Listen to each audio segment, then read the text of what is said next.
Muy buenas tardes. Muchas gracias por acompañarnos en esta sesión.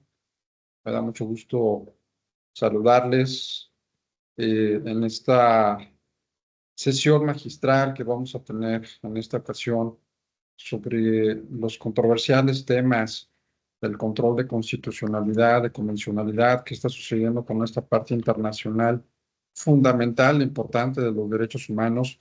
Y bueno, pues en esta sesión magistral creo que una voz más que calificada en el tema, pues es el doctor Ángel Dávila Escarén. Tenemos el gusto de conocer al doctor Dávila ya de tiempo atrás, sabemos de su gran trayectoria, además de que me da mucho gusto que es parte de este claustro doctoral del instituto y bueno, pues siempre escuchando a las mejores voces y las más calificadas en la materia. Así es que pues bueno, voy a proceder a dar lectura de algunos antecedentes curriculares de nuestro invitado de esta sesión, el doctor Ángel Dávila Escareño. Él tiene estudios de postdoctorado en Chicago, Illinois. Su doctorado en Derecho lo hizo en la Universidad Nacional Autónoma de México. Asimismo, es doctor honoris causa, como les mencionaba, en Derechos Humanos por este Instituto Interamericano de Derechos Humanos.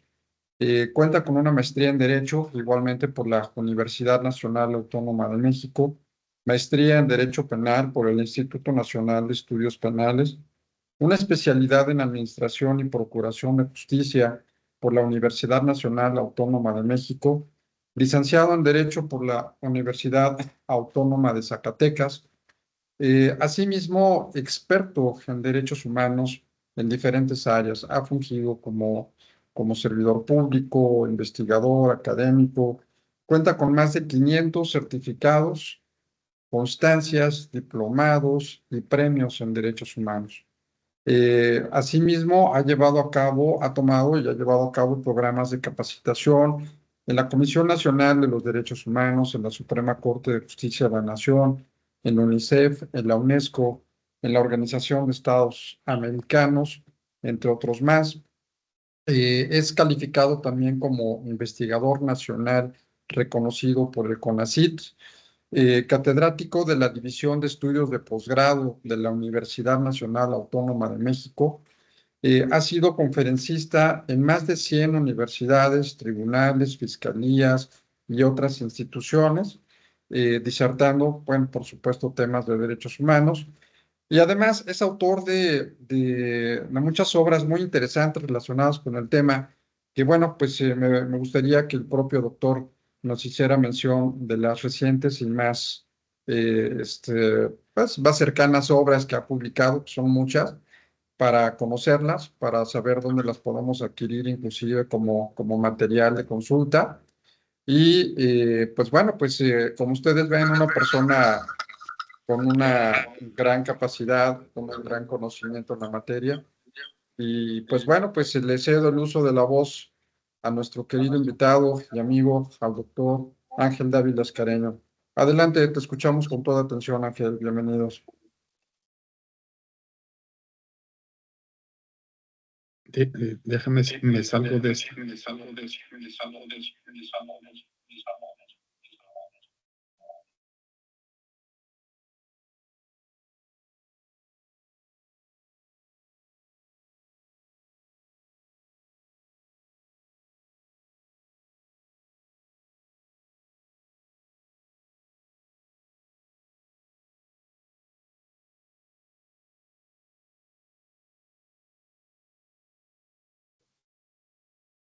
A ver, si ya me escuchan bien, doctor. Sí, perfecto. Es que me estaba tratando de conectar por el equipo de la computadora y del cel, pero se escuchaba eco. Entonces tuve Sí, que apagar el cel.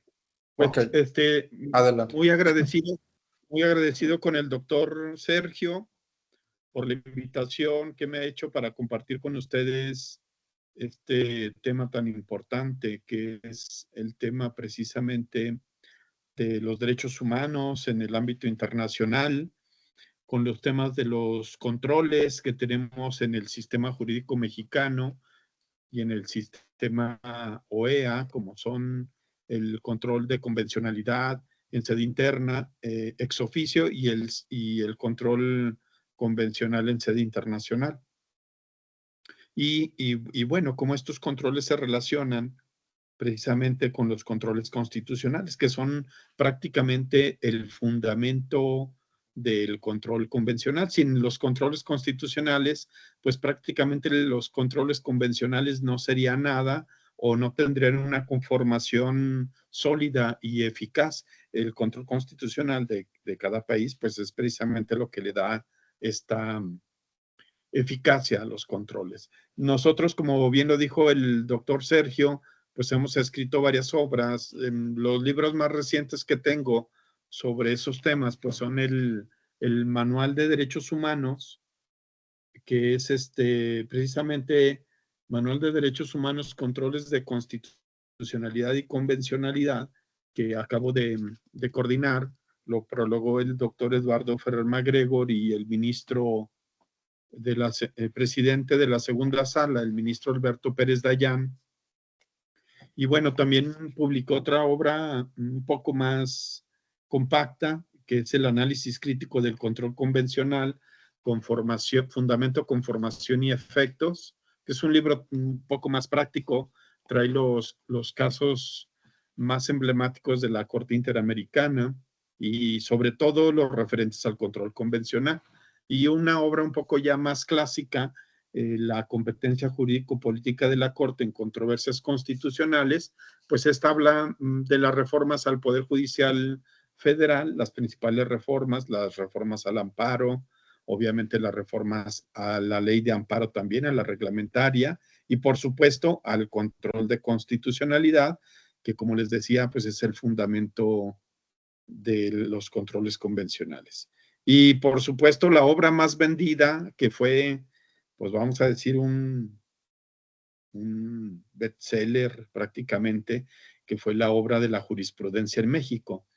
Ese es un tratado que hice hace 24 años, y que se la cedí a la Suprema Corte, entonces fue la obra más vendida de la Suprema Corte, porque se distribuyó a todos los jueces y magistrados, todo el Poder Judicial Federal, y yo creo que ya van en la 10ª edición.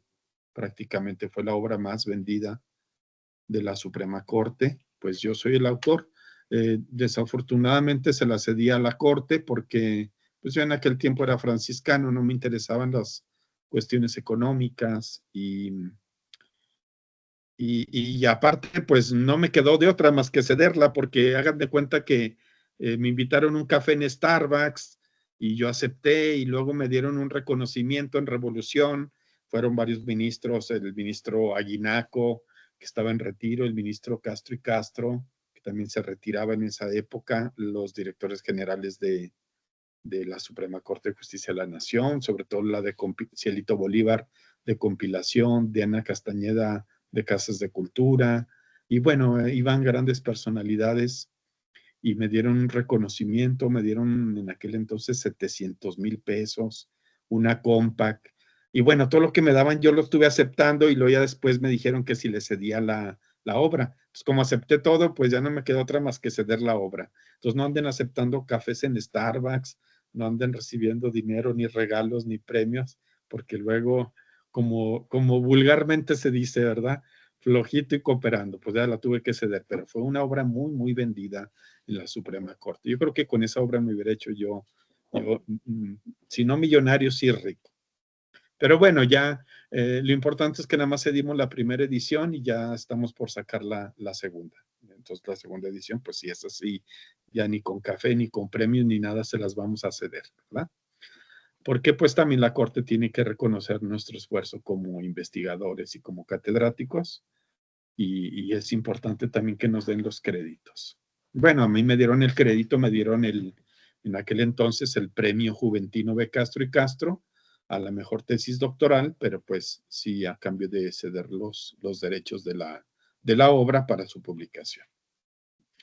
Y con mucho gusto, los que quieran adquirir una obra de los temas que vamos a ver ahorita, esa obra se puede ver en casas de cultura jurídica, se puede ver en las principales bibliotecas. Las obras que les acabo de mencionar, esas no, esas las tengo yo porque acaban de salir las nuevas ediciones, entonces están recién saliditas, pues me pueden mandar con mucho gusto un inbox o con toda confianza pedir el teléfono al doctor Sergio, que se los proporcione mi número celular para que me escriban un WhatsApp y coordinar para los envíos. Con mucho gusto se las dedico y se las envío con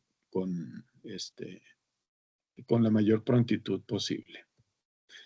Bueno, entonces vamos a entrar de lleno a los temas. Como yo les decía, el control constitucional pues es el fundamento del control convencional. Si ustedes me preguntaran por qué será el fundamento, bueno, pues la respuesta es porque el control convencional no sería nada así, literalmente nada, sin el control constitucional. Quiere decir esto que el control convencional solamente se puede ejercer a través del constitucional, a través del por conducto de. Oye, y si no hubiera control constitucional, pues no hubiera control convencional, porque no existe el conducto, no existe el mecanismo, el procedimiento por el cual puede ejercerse el control convencional. Entonces vamos a definir qué es el control convencional. Pónganle nada, no es nada. El control convencional no es nada. ¿Por qué les digo que no es nada? Porque no hay juzgados de control de convencionalidad, no hay un código adjetivo de control convencional, no hay un código sustantivo de control convencional, no, pues prácticamente no hay nada. Entonces, si me preguntaran qué es el control convencional de manera aislado, tendríamos que decir, no es nada, es un cero a la izquierda. Pero si me preguntan qué es el control convencional al lado del control constitucional o reforzado con el control constitucional, bueno, pues bueno, dicen los mecánicos, es una especie de herramienta. Yo no me atrevería a decir que es una especie de herramienta, mejor vamos a decir es un método interpretativo, ¿verdad? Suena más bonito que decir una especie de herramienta, como luego lo dicen los grandes constitucionalistas o los que escriben sobre control convencional. Sí, pues esa es una especie de herramienta. No, pues no estamos en un taller mecánico para decir que es una especie de herramienta. Si estuviéramos hablando de ingeniería mecánica, pues sí estaría bien el término, pero estamos hablando de los derechos humanos y su garantía, su protección. Entonces vamos a decir lo que realmente es el control convencional. Es un método hermenéutico de interpretación de normas que contienen derechos humanos. Creo que eso es más apropiado y es más técnico. Es un método de interpretación, pero solamente de normas que contienen derechos humanos. De otras normas no. Oiga, ¿y por qué de otras normas no? Pues porque el resto de las normas pues tiene sus métodos propios, como por decir el teleológico, el gramatical, el histórico, el sociológico, el sistemático, el funcional, el pragmático, el moral, otros métodos. Entonces vamos a decir que cuando se trata de normas que contienen derechos humanos, este método sería el apropiado, el del control convencional. Y los nombres técnicos sobre este tipo de interpretación de normas que contienen derechos humanos, pues sería el pro persone y el interpretación conforme. Pero también es muy apropiado y que ustedes lo sepan, que la interpretación conforme pues es un invento mexicano, porque la interpretación conforme, tanto en sentido amplio como en sentido estricto, pues eso sobreviene de algo que vamos a llamar Expediente Varios 912 del 2010, que es el antecedente de la contradicción de tesis 293, perdón, del 2011. Pues tenemos dos casos emblemáticos en la Suprema Corte. El Expediente Varios, que es de las condenas de las sentencias internacionales contra México, la Corte decide acumularlas y formar lo que llamamos el expediente Varios 912 del 2010. ¿De qué vamos a sacar? ¿Qué vamos a sacar de este expediente Varios? Bueno, vamos a sacar varias terminologías. En primer lugar, vamos a sacar un parámetro. Y el primer parámetro lo compone el parámetro del control de regularidad constitucional. ¿Qué es el parámetro de control de regularidad constitucional? Bueno, ese parámetro, vamos a decir que implica la fusión precisamente entre el control constitucional mexicano y el control convencional. Es esa fusión que se da entre el control constitucional de cada país, de la OEA, con el control convencional. A eso se le llamó en México, y solo para México, el parámetro de control de regularidad constitucional. Los derechos humanos que estén contenidos tanto en la Constitución como en los tratados internacionales, esa fusión de controles y de derechos humanos que yo preferiría llamar bloque de derechos humanos, no bloque constitucional, porque el bloque constitucional sería hacer referencia al 133 y el bloque de derechos humanos es hacer referencia solo al primero constitucional. Por eso yo me atrevería a hacer una clara distinción entre lo que es un bloque constitucional y lo que es un bloque de derechos humanos.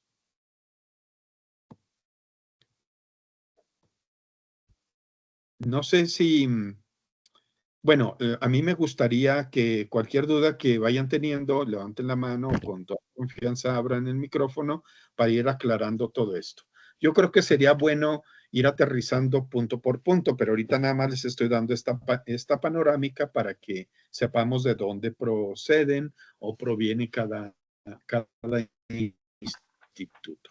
Bueno, entonces tenemos ese bloque de derechos humanos, parámetros de control de regularidad, y luego en segundo término tenemos la interpretación conforme, que esta es en sentido amplio o en sentido estricto. En caso de que no opere ni la de sentido amplio ni la de sentido estricto, pues entonces viene otro parámetro que se llama inaplicación. Por otra parte, tenemos la jurisprudencia vinculante de la Corte Interamericana, la jurisprudencia del Poder Judicial Federal mexicano, la jurisprudencia orientadora de la Corte Interamericana y el diálogo jurisprudencial. Todo eso, ¿de dónde viene? Ya lo dijimos, del expediente Varios. Si nosotros nos preguntáramos, ¿esto viene de los casos de la Corte Interamericana? La respuesta sería, no, esto es a la mexicana. Esto lo construyó la Corte del expediente Varios. Esto no existe en ninguna queja interamericana. Si ustedes me preguntan, ¿qué es lo único que existe en la queja interamericana? El control convencional difuso ex oficio. Solo ese parámetro. El control convencional difuso ex oficio en sede interna. Bueno, vamos a ver de dónde surge en esta pequeña obra del análisis crítico del control. Analizo todas las quejas interamericanas sobre el origen del control. Entonces vamos a ver la primer queja. Les voy a mencionar solo los nombres de las quejas porque pues no podemos verlas todas. Pero con los nombres de las quejas, vamos a decir que en cada queja interamericana, en los considerandos, y obviamente que es el sentido de la Corte Interamericana en su resolución condenando o absolviendo a los estados parte, han surgido la terminología del control. Vamos a ver, pues, en este instante, cómo se ha conformado el control convencional. Como ustedes saben, el control convencional viene en el antecedente Boyce y otros de don Sergio García Ramírez, que como presidente de la Corte, pues todos sabemos que fue el que inició con esta terminología, esta creación o construcción de lo que ahora conocemos como control convencional difuso. Entonces, Boyce y otros es el antecedente del caso Almonacid, Arellano y otros contra Chile del 2006. ¿qué es lo que yo quiero que nos quede muy bien grabado en nuestra mente? La fecha, 2006. Estamos hablando del 2006. O sea, que para hacer referencia al control convencional difuso ex oficio en sede interna, tendríamos que remontarnos al 2006. O sea, de parchís para acá. Entonces es una fecha muy, muy reciente. No nos tendríamos que remontar a la Convención Americana, porque la Convención Americana, esa sí es después de la Segunda Guerra Mundial y la estaríamos ubicando en el 1789. 1789, con la primer queja interamericana, que es Costa Rica versus Costa Rica, de 1981 aproximadamente. Entonces, fíjense, estamos hablando, sí, ¿verdad? A ver, en Segunda Guerra Mundial, 1947.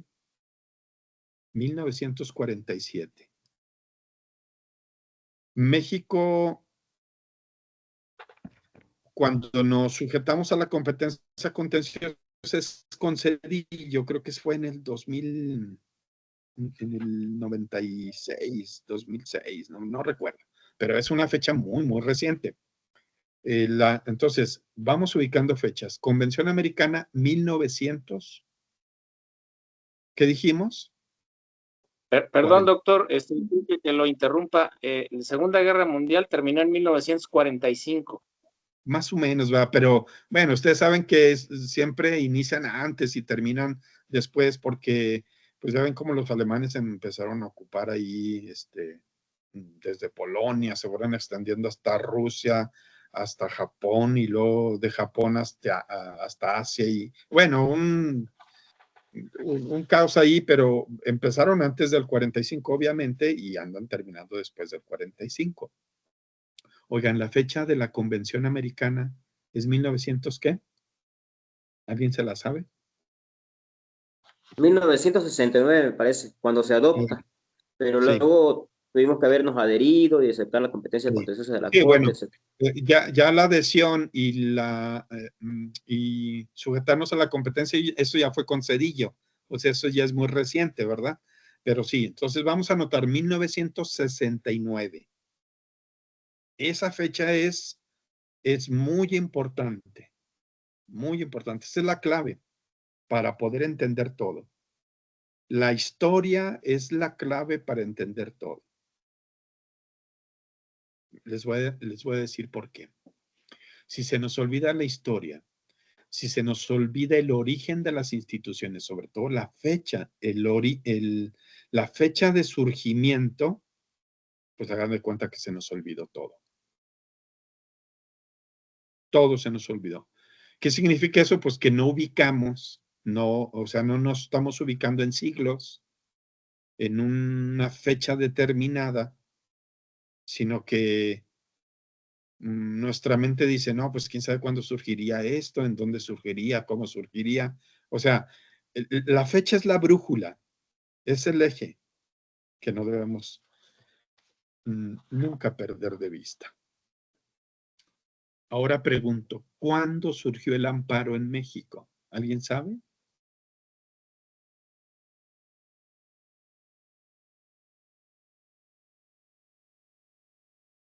Pues estaríamos hablando, si estuviéramos hablando del amparo en la península yucateca, con don Crescencio Rejón, pues estaríamos hablando como del 1840, 41, ¿verdad? Constitución yucateca. Sí, así Pero es. pero si estamos hablando del amparo a nivel federal, estaríamos hablando de don Otero, de Mariano Otero, en el 1847. Entonces anotemos, bueno, vamos a anotar la del amparo federal, 1847, cuando le permiten a Otero federalizar el amparo. Ahora, la pregunta que hago, Eliseo, fíjate la pregunta que voy a hacer. ¿Qué tiene que ver 1847 con 1969?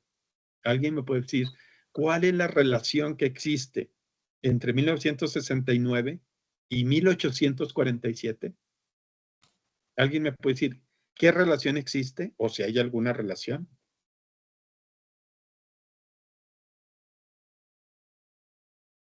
O sea, ¿qué tiene que ver 1800 con 1969? ¿Qué tiene que ver? ¿Cuál sería la respuesta? ¿Todo o nada? ¿Qué tiene que ver? Pues nada. Nada, ¿verdad? ¿Estamos de acuerdo? O sea, ¿qué tiene que ver el 1847? No sé si me explico. 1847, siglos antes de la convención. O sea, nuestro amparo surgió antes de la Segunda Guerra Mundial, mucho antes. Estamos hablando del 1800. La convención no dijimos que es de 1969, o sea, casi pasando el medio siglo del siglo XX, fíjense. 1969. Entonces la pregunta, ¿qué tiene que ver 1969 con 1847? Pónganle nada. No tiene que ver nada, absolutamente nada. Ah, bueno, entonces ahora pregunto, ¿qué es el amparo? Entonces no van a salir con que es un medio de control convencional, porque estamos diciendo que no tienen que ver nada. Quiere decir que cuando surgió el amparo en México no había convención. Entonces el origen, ¿cómo les diré? La finalidad del amparo nos hizo para tutelar la convencionalidad, sino que el amparo se hizo con la única finalidad del control constitucional en México.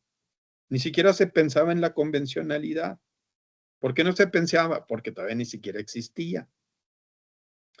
Faltaban años hasta el 1969 y luego hasta el 1981, Costa Rica versus Costa Rica, y luego hasta el 2006, hasta que naciera don Sergio García Ramírez y hasta que fuera presidente de la Corte y hasta que resolviera el caso Almonacid, que es del 2006, cuando surge por primera vez el término control convencional, una especie de control convencional. Bueno, entonces vamos a ver las definiciones. ¿Qué es el amparo? Es un medio exclusivamente de control constitucional. Oiga, entonces no controla la convención ni en sueños.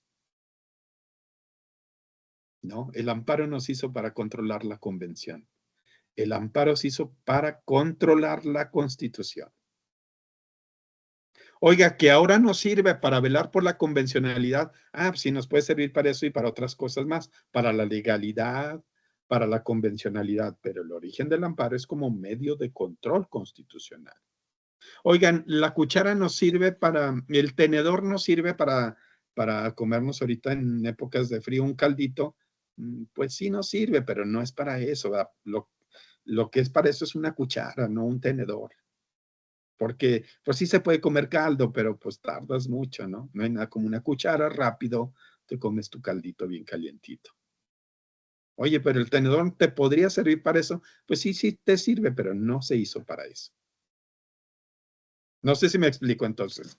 El amparo se hizo para el control constitucional, que ahora se aplique para el control convencional y sirva para eso, pues sí está bien, pero no es el instrumento idóneo para eso.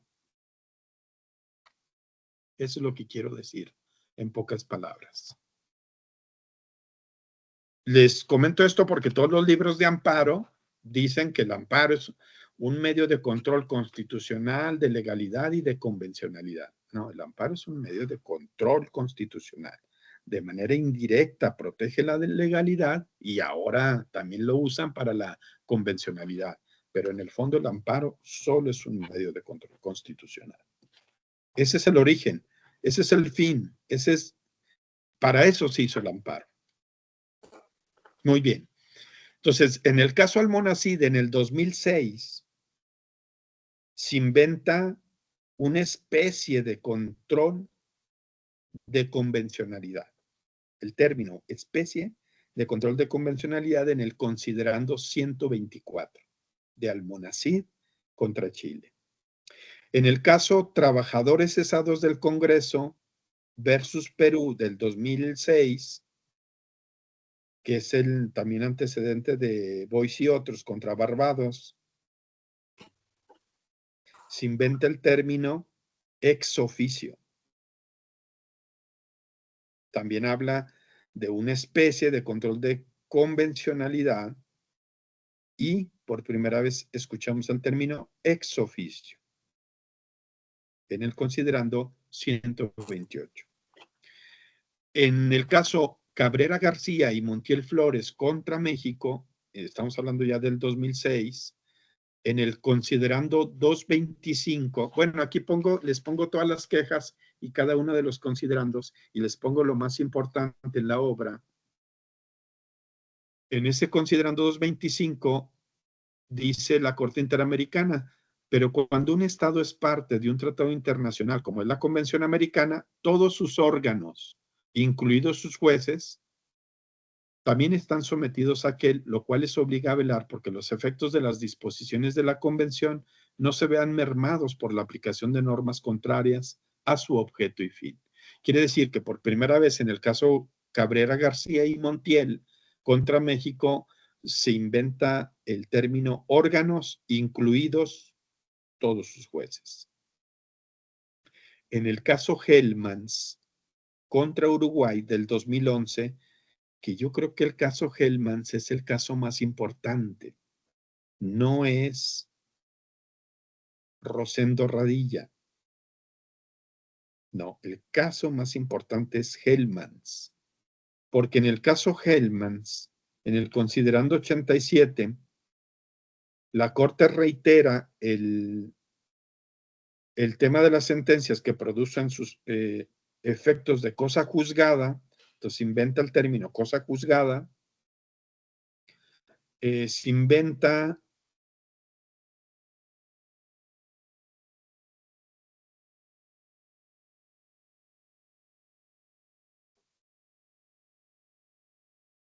el término subsidiario o complementario. Bueno, aunque esto realmente es una interpretación directa de la convención, pero se empieza a hablar del término de subsidiariedad en el tema del control convencional.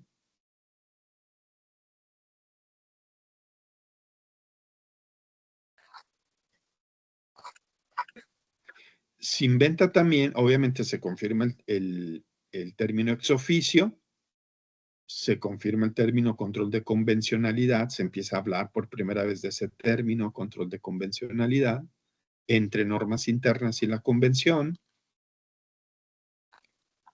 Se habla también de la jurisprudencia interamericana por primera vez.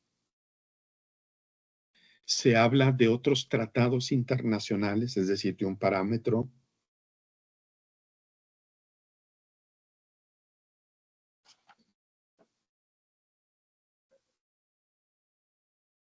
Creo que el Hellmans es el que tiene más términos en cuanto a la conformación del control convencional.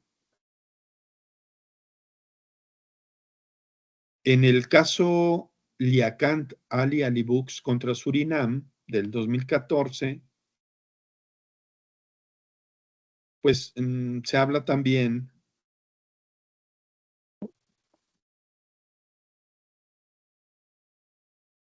de que el control de convencionalidad no contiene un parámetro específico, es la simple protección de los derechos humanos.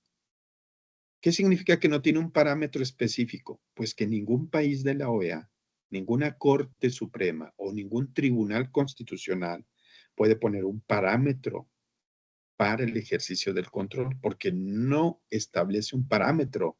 En el caso Liakant Ali Alibux. O sea, la Corte Interamericana, en esta sentencia de Liakant Alibux, en el considerando 124, dice que el control convencional no tiene un modelo específico para realizar el control tanto de constitucionalidad como de convencionalidad.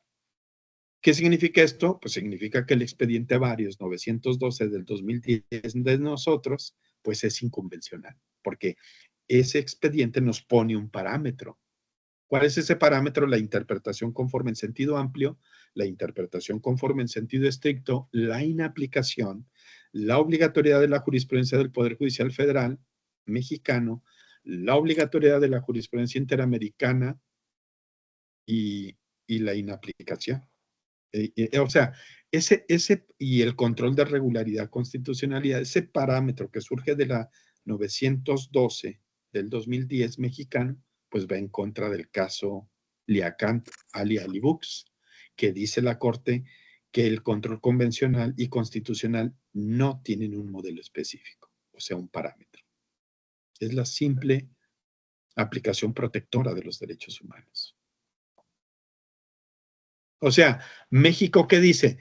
Que para que tú ejerzas el control convencional, pues tienes que primero decir qué derecho humano es vulnerado, dónde está previsto, cuáles son los argumentos, en qué te causa agravio, si te causa un perjuicio y la interpretación tenga que ser en sentido amplio, o bien tiene que ser en sentido estricto, o si no es una de dos, una inaplicación, que cites el tratado, que diga, o sea, que cumplas con el principio de exhaustividad, de congruencia, o sea, un parámetro extenso para que tú puedas pedir en amparo el ejercicio del control de convencionalidad difuso ex oficio en sede interna. Cuando la Corte te dice, no hay ningún parámetro. ¿Qué significa ex oficio? Precisamente eso. La responsabilidad de cada país de la OEA de ejercerlo en automático, sin necesidad de que ningún gobernado o órgano o lo que sea tenga que poner todo un parámetro, cumplir con requisitos mínimos o máximos. Es más, ni siquiera deberían de cumplir con la causa de pedir, ni con el estricto derecho, ni con la queja deficiente. Solo con pedir el control convencional ex oficio. Es más, incluso ni con eso. Los jueces y magistrados tendrían que ejercerlo automáticamente. Muy bien, así las cosas. Bueno, obviamente el caso Radilla Pacheco contra México del 2009, ahí que dijo la Corte en el considerando 338, dijo que para la Corte Interamericana no solo se tiene que suprimir la expedición de las normas en derecho interno para garantizar los derechos humanos contenidos en la Convención Americana, sino que también se requiere del desarrollo de prácticas estatales conducentes a la observancia efectiva de los derechos y libertades consagrados en la misma. Fíjense, en el caso Masacre de Santo Domingo contra Colombia, acá se inventó en el considerando 142 y 143, dice la Corte Interamericana que la convención solo puede ser exigida a nivel internacional cuando el Estado haya tenido la oportunidad de declarar la violación y reparar el daño ocasionado por sus propios medios. Esto se asienta en el principio de complementariedad o subsidiariedad, que dice la Corte que se informa de manera transversal en el sistema interamericano de derechos humanos. Por primera vez en el caso Masacre de Santo Domingo contra Colombia, vemos el término complementariedad o subsidiariedad. ¿Esto cómo tenemos que entenderlo?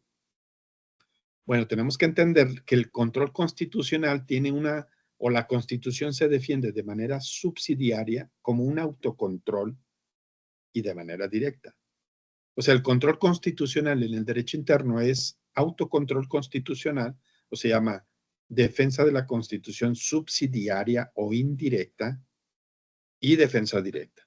La defensa directa pues sería el amparo, la controversia, las acciones, el juicio político, facultad investigadora del Consejo de la Judicatura o los que tenía antes la Corte, o los procedimientos ante procuradurías, etc., o la queja ante la Comisión Nacional y las locales respectivamente. Esa es una defensa directa de la Constitución. Cuando los principios de carácter constitucional no son respetados, pues entonces es necesaria la defensa directa de la Constitución. ¿Qué significa? Que la defensa indirecta o el autocontrol o de manera subsidiaria, significa que la Constitución se defiende por sí misma. ¿Cómo? Con sus principios. Entonces vamos a decirlo de manera muy simple. ¿Qué es la defensa indirecta o subsidiaria de la Constitución? Es aquella que está integrada por todo el conjunto de principios de carácter constitucional. ¿Cuáles son esos principios? Pues, por ejemplo, la supremacía constitucional. Por ejemplo, la división del poder. Por ejemplo, el principio de legalidad, el principio de legitimidad, de control, de eficacia, de funcionalidad, de inviolabilidad, de limitación, entre otros. Bueno, esos principios los dedico en todo el capítulo primero del control constitucional y a eso le vamos a llamar defensa indirecta. Cuando esos principios son violados, por ejemplo, el principio de legalidad, pues entra un medio reparador, una defensa directa, como vendría siendo el amparo. Por eso el amparo principalmente lo fundamentamos para las violaciones al principio de legalidad y seguridad jurídica previstas en el 14 y en el 16, con fundamento en 103, 107 y bueno, hacemos 103, 107 y una argumentación de conceptos o agravios, dependiendo si es amparo indirecto, directo o recurso. Igualmente, el control convencional podemos dividirlo en subsidiario, o sea, en un control convencional subsidiario, complementario y un control convencional directo. Entonces, la respuesta sería, ¿quién ejerce el control subsidiario o indirecto? Pues cuando ya no funciona, cuando los derechos humanos son violados, pues entonces entra lo subsidiario, lo complementario. ¿Quién hace eso? Los estados parte. Y a eso se le llama comúnmente control convencional difuso en sede interna ex officio, es decir, es en sede interna. Lo subsidiario, pues vamos a decir que es lo interno, el derecho interno. Oiga, ¿y lo directo? Ah, bueno, cuando ya lo subsidiario pues no da para más, entra la defensa directa. ¿Y la defensa directa quién la ejerce? San José, Costa Rica. La Corte Interamericana en San José, Costa Rica. Entonces, a ese le vamos a llamar control convencional concentrado en sede internacional. Entonces, ya vamos aclarando posturas. Está el control convencional difuso, el difuso ex officio, que es en sede interna, o sea, en todos los países de la OEA, y el control convencional concentrado en sede internacional, o sea, solo en San José, Costa Rica. ¿Y por qué decimos esto, Mariana? Decimos esto porque va a haber mucha jurisprudencia de la Corte Mexicana que hable de control convencional concentrado mexicano. Jurisprudencias que hablen del control difuso y del control concentrado de la Corte, del Poder Judicial Federal. Pues ahí hay que ponerle, no sé, hello, ¿de qué está hablando la Corte? Solo hay dos tipos de controles, no se les olvide. El control difuso, que es en sede interna. O sea, en conclusión, el difuso solo existe en los estados parte.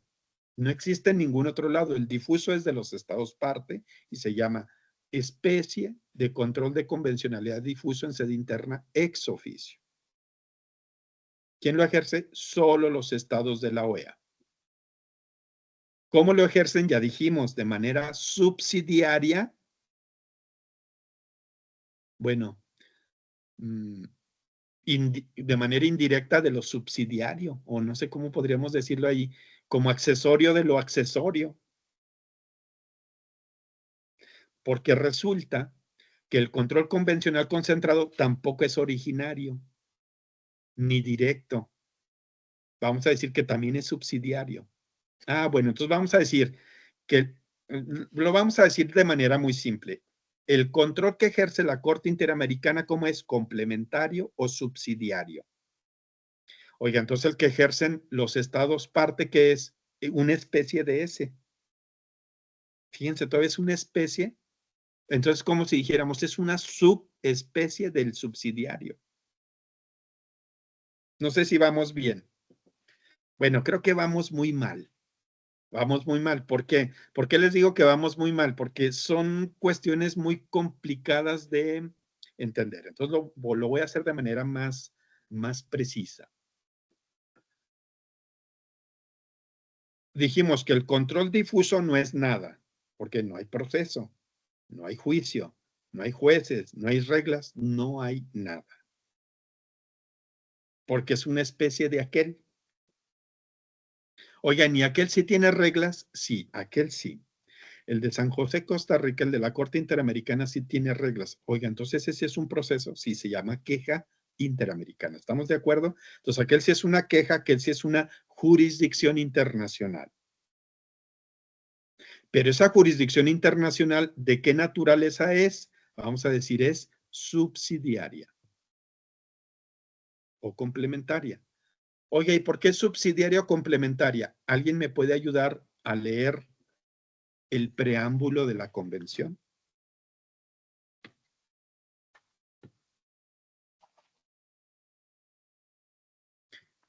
Ya dijimos que pues le ponemos en el internet Convención Americana de Derechos Humanos y nos vamos al preámbulo a ver qué dice. Bueno, eso creo que lo tengo acá en el Manual de Derechos Humanos. Déjenme lo estreno. Ya a don Sergio ya le obsequié unas obras, el de controversia, que ahí se puede ver, doctor Sergio, el control constitucional, el origen. Aunque acá en creo que todavía no te lo obsequio, es el de, vienen los casos emblemáticos de Marbury versus Madison antes de esos casos emblemáticos, porque hay muchos mitos respecto a ello. Y bueno, pues ¿ya encontraron el preámbulo de la convención? Sí. A ver, Sí. por favor, ¿qué dice? ¿Quién lo lee? ¿Tú, ¿Lo Marianita? leo? Sí, ya estás Dice, ahí, ya. Pues. bueno, los Estados americanos signatarios de la presente convención, reafirmando su propósito de consolidar en este continente, dentro del cuadro de las instituciones democráticas, un régimen de libertad personal y de justicia social, fundado en el respeto de los derechos esenciales del hombre, reconociendo que los derechos esenciales del hombre no nacen de hecho de ser nacional de determinado Estado, sino Entonces, que fíjate, tienen... Marianita, vámonos por partes. Entonces, ¿qué dice el preámbulo de la convención? Vamos anotándole. Los derechos humanos no son de nadie. Entonces son universales. Sí, son universales. Son absolutos. Son principios, ¿verdad? Son sobre todo valores éticos. ¿Pero de quién son? ¿De un grupo determinado? No. ¿De una etnia? No. ¿De Perú? No. ¿De México? No. No son de nadie. ¿Verdad? Entonces son inherentes a la persona, pero a la vez no son de un país o surgen no, son universales, ¿sí? Muy bien, ¿qué más dice? Entonces, como los derechos humanos... Ser nacional de determinado Estado, sino que tienen como fundamento los atributos de la persona humana, razón por la cual justifican una protección internacional de naturaleza convencional, adjudicante o comprobatoria de la que ofrece el derecho interno de los Estados americanos. Entonces, fíjense, entonces, como son universales, surge la necesidad de una protección internacional. Entonces no había protección internacional. No había. Entonces surge la necesidad de garantizarlos, de protegerlos. Como no son de nadie, no, oigan, ¿quién nos va a proteger? Surge la necesidad de crear una corte internacional. ¿Cómo se llama esa corte? Corte Interamericana de Derechos Humanos. Surge la necesidad de crear la Corte Interamericana. Una jurisdicción de naturaleza internacional, así dice, ¿verdad? Surge la necesidad de crear una jurisdicción de naturaleza internacional. ¿Cuál es la de naturaleza internacional? La Corte Interamericana de Derechos Humanos y la Convención y la Comisión Interamericana, que surgen precisamente de la Convención, la Corte y la Comisión. Sí, y luego dice ahí, oye, esta redacción, no sé si alguien vio el preámbulo, pero dice esta relación, surge la necesidad de crear una jurisdicción de naturaleza internacional que sirva como coadyuvante o complementaria. ¿Sí, alguien ya leyó eso? Sí.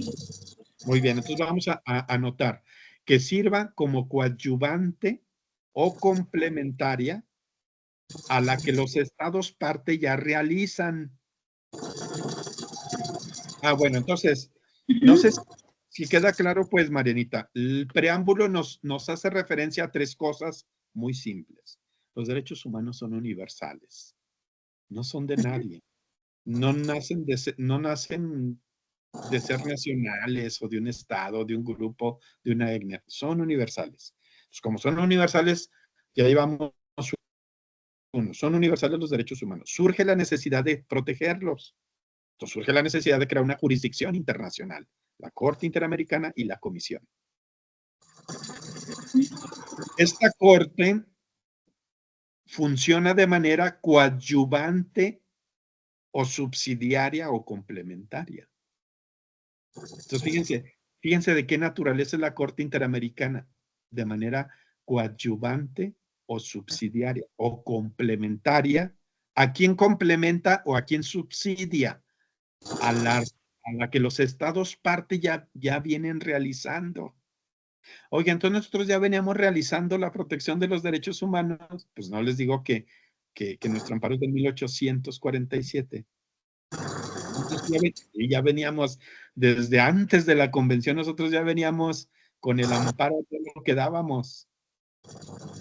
Bueno, y no nada más México, sino Colombia, Venezuela, Costa Rica, todo Sudamérica ya venía con habeas corpus, con habeas data, con class action, con acciones colectivas, con acciones populares, con mandamus, con referé francés, con mandato de tutela, con todos los rights germánicos, con todos los rights anglosajones. O sea, con más de 50 institutos procesales ya defendíamos nosotros a través del control constitucional los derechos humanos. Nosotros ya realizábamos el control y la defensa de los derechos humanos a través del control constitucional. Por eso dice el preámbulo, dice, esta jurisdicción internacional es subsidiaria o complementaria a la que los estados parte vienen realizando, o como dice, o ya realizaban.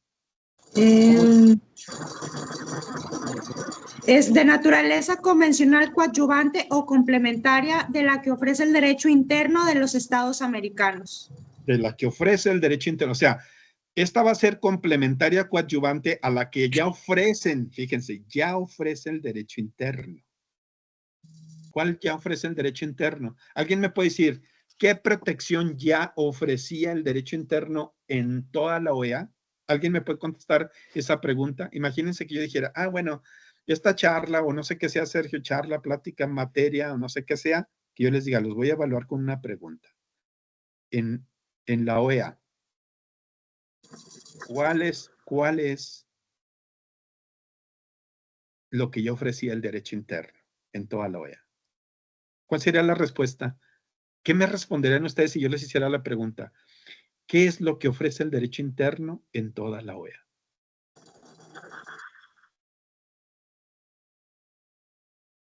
O sea, ¿qué ofrecíamos ya los estados de la OEA? Sí, por favor. Nomás bueno, pues, sí, Gloria, a sus órdenes. Sí, gracias. Sí, doctor. Bueno, pues en principio creo que ofrecemos unos juicios de primera instancia con su respectivo recurso, que puede ser la apelación por lo general. Y entonces estamos hablando de un tema de control de legalidad. Y posteriormente tenemos el juicio de amparo en México, ubicándonos en México, que el juicio de amparo es, antaño lo denominábamos juicio de garantías, pero hemos tenido que cambiar el vocabulario a partir de conocer cómo se trata en los sistemas americano, europeo, universal, jurisdiccionalmente hablando, se trata el juicio de amparo como recurso también. Entonces, nosotros hemos venido estudiando el amparo como que no es un recurso, sino que es un juicio, no es una instancia, ¿verdad? Porque no es una instancia más de un juicio ordinario, sino es un juicio en el que se analiza la constitucionalidad de los actos. Pero fíjese, doctor, que ahí veo yo un poco en la práctica diferencia en lo que usted nos comparte, porque creo que hubo un cambio sustancial desde la reforma constitucional de 2011, porque antes como que los juicios de amparo se fundaban en si se violaba o no los artículos 14, 16 y 17 constitucionales. Era lo de todos los días. Pero hoy en día ya estamos viendo juicios de amparo por los derechos humanos del artículo 4, del artículo 5, del artículo 6, y entonces estamos hablando de toda la gama de derechos humanos que nos describe con mucha sencillez el derecho internacional.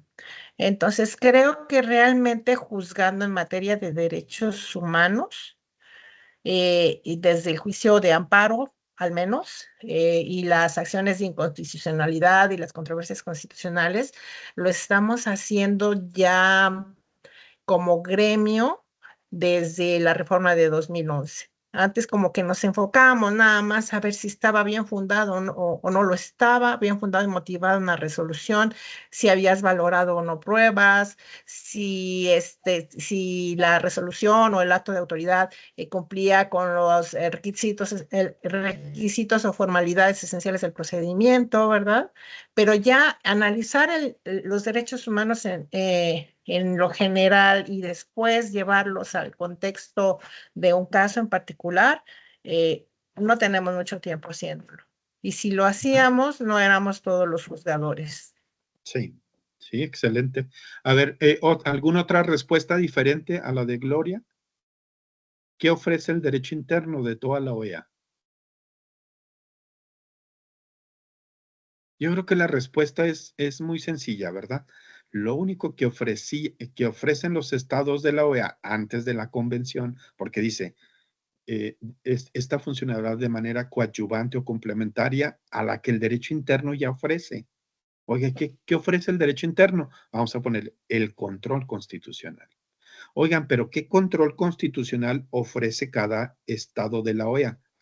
Pues cada estado tiene un control muy específico. Algunos tendrán control constitucional difuso y algunos otros tendrán control constitucional concentrado. Según la opinión de ustedes, ¿quién tendrá más, control difuso o control convencional? ¿Qué países tendrán más controles? ¿De qué habrá más? ¿De control constitucional difuso o de control constitucional concentrado?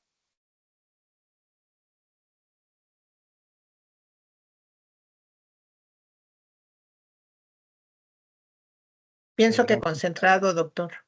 Sí, sí, entonces vamos a decir que todos los países del mundo, bueno, vamos a decir que si hay excepciones. ¿Cuál es la excepción? México y Estados Unidos de Norteamérica. Todos los países del mundo tienen control constitucional concentrado. Entonces, la mayoría de los países de la OEA, también en América, pues tienen control constitucional concentrado. Entonces, vamos a decir que los países, que los estados parte ofrecen el control constitucional concentrado. Y México ofrece el control constitucional difuso y Estados Unidos. Quiere decir que el control convencional concentrado en sede internacional es complementario subsidiario al control difuso de constitucionalidad que ofrece México. Es coadyuvante o complementario al control difuso que ofrece Estados Unidos de Norteamérica, que es coadyuvante o complementario al control concentrado constitucional que ofrecen todos los países de América. ¿Nosotros qué ofrecemos? Pues el derecho interno, lo único que le podemos ofrecer al derecho internacional es el control constitucional difuso, porque no tenemos otro. No tenemos qué más ofrecerle. Los demás le podrán ofrecer su control constitucional concentrado. ¿Sí? Entonces, vamos a decir que el paradigma del control constitucional es el concentrado. Vamos a ver qué es un control y qué es otro. El control difuso de constitucionalidad, muchos dicen que surgió en el caso Marbury versus Madison del 1806, resuelto por el juez Marshall. Esto no es cierto, esto es un mito. Esto es un mito, ¿por qué? Pues porque los autores no leen los casos anteriores a Marshall. Antes de la Convención Americana ya había 7 sentencias respecto al control constitucional en Norteamérica, principalmente por el juez Iredell, por el juez Peterson, por el juez Hamilton, por el juez Yale, por el propio Marshall, por Oliver Olsworth, entre otros jueces, el propio en el Federalista. Bueno, 7 casos emblemáticos anteriores a Filadelfia. Cuando hablamos de Filadelfia, estamos hablando de la Convención de Filadelfia, cuando surge la primera constitución democrática y moderna del mundo, que es 1789. En 1789, cuando ya se firma la convención, se crea la Constitución de Filadelfia, entonces sí ya Marshall entra como justice de la Corte Suprema y resuelve años después, o sea, 1803, 1806, el famoso caso Marbury versus Madison. Vamos a decir que Marshall es el primer juez que después de la Constitución resolvió el control constitucional, pero que antes de la convención ya había 7 jueces de las cortes de los estados como Carolina del Norte, Virginia, Massachusetts, Washington, New York, entre otros, que ya habían resuelto sobre el control constitucional. Entonces es un mito que Marshall sea el creador del control constitucional en Norteamérica. Pero bueno, todos se lo achacan a él y le ponen como fecha 1803, creado por el juez Marshall, con las siguientes características. Primera característica, es difuso. ¿Qué significa difuso? Significa, Emma, todos los jueces, de todas las instancias, de todas las materias, de todas las jurisdicciones, todos en Norteamérica velan por la constitucionalidad de las leyes. Eso es difuso. Todos. Siguiente característica, Eliseo, es incidental o indirecto. Es como si hiciéramos un cuadernillo por separado, como el amparo aquí que hacemos un cuadernillo por separado, o lo vemos, o sea, vemos el asunto en lo principal, el fondo, y luego resolvemos la vía incidental, pues la patria potestad, los bienes, o bien la suspensión provisional o la definitiva.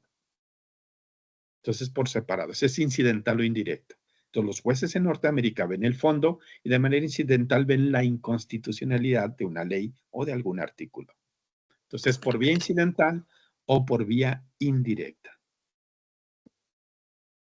Y luego, siguiente característica, es declarativo o enunciativo.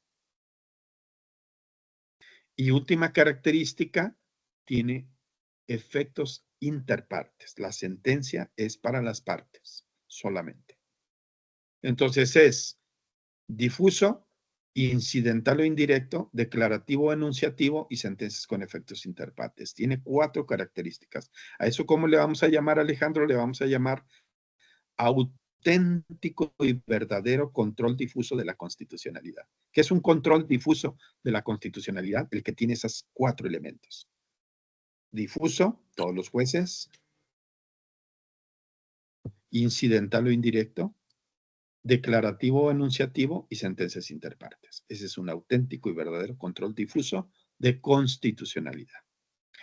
¿Qué es el control concentrado? Es lo opuesto, es lo diametral. También hay un mito. También se dice que fue Kelsen en la Constitución de 1920 en Austria quien creó el control concentrado. Ese es un mito, porque no fue Kelsen, fue Checoslovaquia meses antes, o en todo caso México en 1840, o en todo caso Suiza en la Constitución de 1846, o en todo caso Colombia o Venezuela, otro, pero Austria no. Austria estamos hablando del 1920. ¿Pero por qué se escogió a Austria como el paradigma del control concentrado? Pues porque Kelsen era amigo de Calamandrei, de Carneluti, de Horns. Pues era una escuela, la de Viena, pues eran los amigos. Entonces iban a decir que fue Kelsen el creador de ese control, cuando no fue cierto. Bueno, se lo achacaron a Kelsen, surgió supuestamente en la ley austriaca de 1919 y se implementa en el primer tribunal constitucional austriaco del 1920, de la Constitución austriaca del 20. ¿Qué es ese control concentrado? Es lo opuesto al americano. Si aquel dijimos que es difuso, todos los jueces, ¿qué es lo opuesto de todos? Solo un órgano especializado. Un juez ad hoc. ¿Cuál? El de Tribunal Constitucional. El de última instancia. Un juez especializado, un juez ad hoc. que se le deja principalmente al de última instancia. Pero no estemos pensando el de última instancia como las Cortes Supremas. No, hay otro juez que está por encima de las Cortes, que se llama juez de Tribunal Constitucional. Ese es el de última instancia, no las Cortes Supremas. Las Cortes Supremas son de legalidad. Y los tribunales constitucionales están por encima del Ejecutivo, del Legislativo y del Judicial. Y dentro del Judicial están las Cortes. Y también las Cortes Supremas. Entonces, la característica opuesta a difuso es concentrado. Pues vamos a poner su primer característica, es concentrado. No todos los jueces, sino uno. Si aquel dijimos que es incidental o indirecto, entonces Silvia, es por vía principal y por vía directa. Si es lo opuesto, si aquel es incidental, este es directo. Si aquel es incidental o indirecto, este es principal o directo. O sea, ante ese juez se ve el tema de la constitucionalidad de manera directa. No pasa por ninguna otra vía, por ninguna otra instancia. Si aquel dijimos que es con efectos declarativos o enunciativos, que es lo contrario a enunciar o a declarar, es constituir. Esto es con efectos constitutivos. Por eso Kelsen veía a los tribunales constitucionales como un legislador negativo. El Parlamento crea la ley y el legislador negativo la deroga o la inaplica o la desaplica o la deroga, la desaparece. Es efecto constitutivo. Es como un legislador negativo el Tribunal Constitucional. Declarativo, constitutivo. Aquellas sentencias, Silvia, con efectos interpartes. Estas sentencias, ¿qué es lo opuesto de interpartes? Pues con sentencias con efecto erga omnes. Entonces, un control es diametral al otro. Para empezar, uno es americano, otro es europeo. Uno es difuso, otro es concentrado.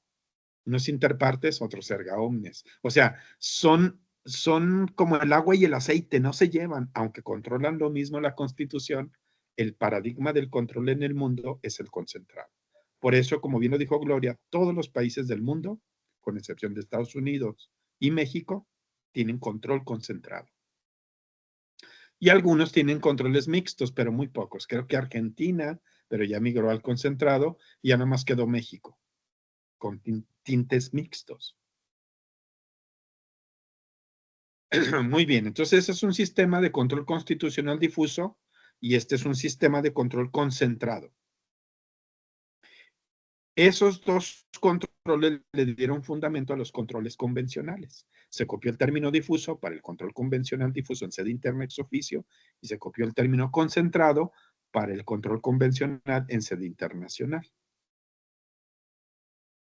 Lo que no se copiaron fueron las reglas procesales. Bueno, no sé si vamos bien hasta aquí. No sé si gustan hacer alguna pregunta, porque el tema es, parece fácil, pero es muy técnico. Entonces vamos a decir que hay una, se los voy a dictar porque es muy difícil ver el término de la complementariedad y subsidiariedad. Bueno, vamos a ver el término subsidiario y vamos cerrando esto. Vamos cerrando estos temas. Entonces vamos a decir, y le vamos a poner ahí tipología de controles. Dejen, busco un tema subsidiario 287.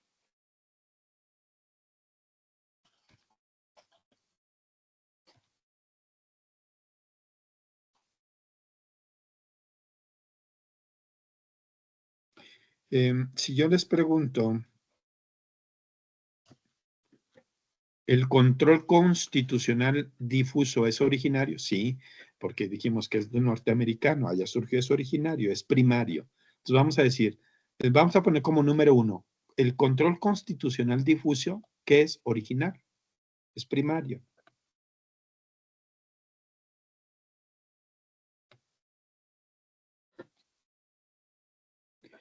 Oigan, y dijimos que el control constitucional concentrado, ¿qué es? Es lo opuesto, también es originario.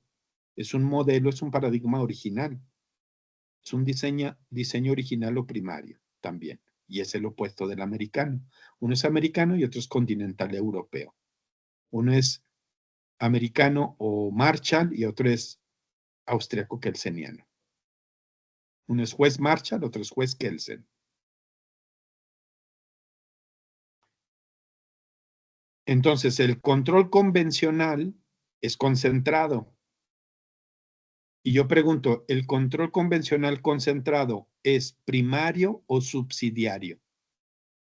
La respuesta es subsidiario porque el preámbulo de la convención dice, el control de la Corte Interamericana es complementario o coadyuvante al que el derecho interno ya ofrece. Entonces, el control convencional concentrado es subsidiario o complementario. Entonces, pónganle, el control convencional concentrado de San José, Costa Rica, es subsidiario o complementario.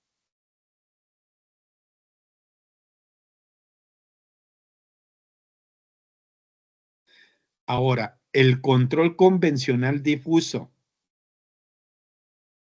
Esa es una especie del subsidiario. ¿Cuál es el subsidiario? El de San José, Costa Rica. Esa es una especie. O sea, es accesorio del subsidiario.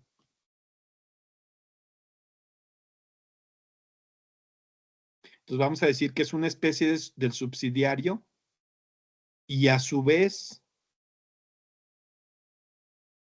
primario del derecho interno. O sea, es una especie del accesorio. ¿Cuál es el accesorio? El de San José, Costa Rica. Ya dijimos que ese es subsidiario, coadyuvante o complementario. Bueno, si estuviéramos hablando del nuevo sistema, ¿quién lleva la acusación? El fiscal. Oye, ¿quién le coadyuva o le complementa? El asesor jurídico. Ese que nomás está ahí sentado sin hacer nada. Oiga, y ya le dice el juez, oiga, ¿y usted qué hace aquí? Ah, yo soy el asesor jurídico. Oiga, ¿y no va a decir nada? No, pues nomás lo que diga el fiscal. ¿Verdad? Estoy de acuerdo con lo que diga el fiscal. O sea, ese es el subsidiario, el complementario, el coadyuvante.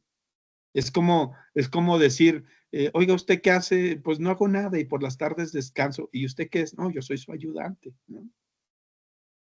Más o menos, algo así. Entonces, el de la Corte Interamericana es complementario subsidiario y el que nosotros ejercemos acá es una especie de aquel. No sé si quedó claro. Creo que sí, ¿verdad? ¿Sí quedó claro? Entonces, el que ejercemos en la OEA, que es el control difuso, es una especie de aquel. Es una especie de control convencional. Ni siquiera es aquel control, es una especie de aquel. Y aquel es subsidiario del derecho interno o complementario, a su vez. ¿Sí? Sí, Gloria.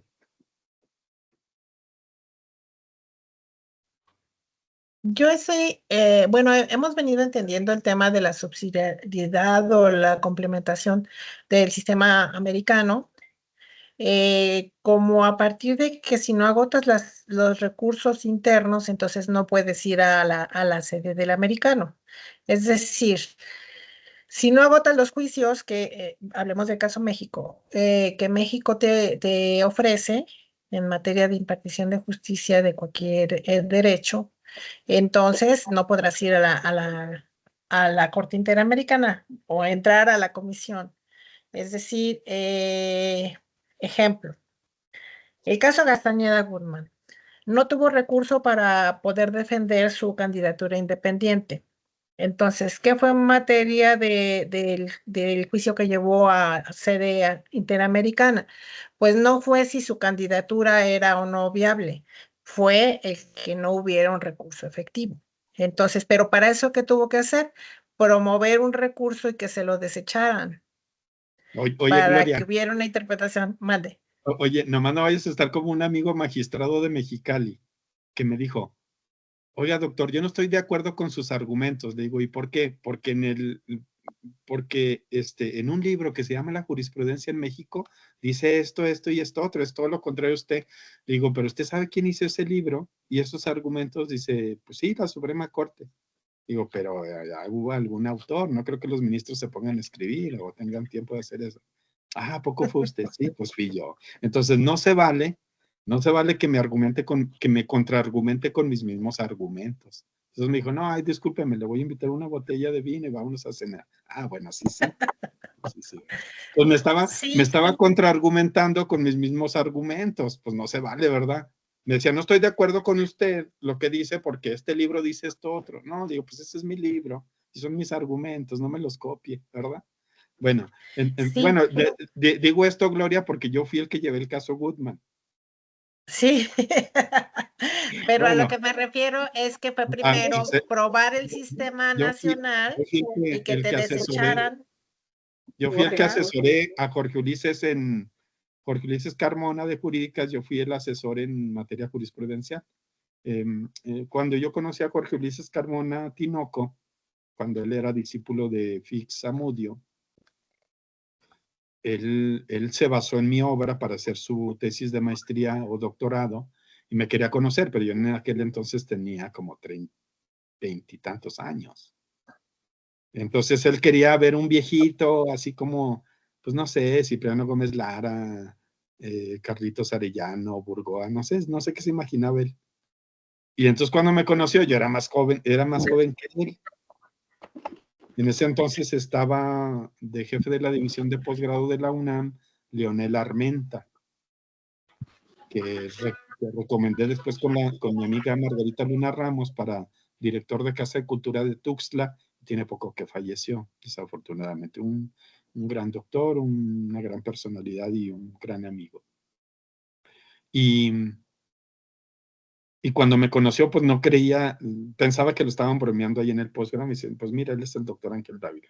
Ah, no, ya no me estén bromeando, ya en serio. Sí, no, es que yo me basé en sus libros, que no sé qué. Pues es él. No, pero ya. Y ya, cuando ya estuvimos en el sínodo, se me quedaba viendo todo el sínodo hasta que dijo, ah, no, pues sí. Bueno, entonces yo ayudé en ese caso, en el caso Goodman, y bueno, lo ganamos, aunque a Castañeda ya no le interesó la ejecución, porque el problema de ahí es el cumplimiento de las sentencias. Lo que quería él era pues figurar de manera política y ya no le seguimos porque no le interesaba la ejecución. Como por ejemplo en las muertas de Juárez, pues hubo muchas cosas que ya no se hicieron, ¿verdad? Que es el mismo tema del amparo mexicano. Lo ganamos, bueno, sí, y luego la ejecución es todo otro gran problema, ¿no?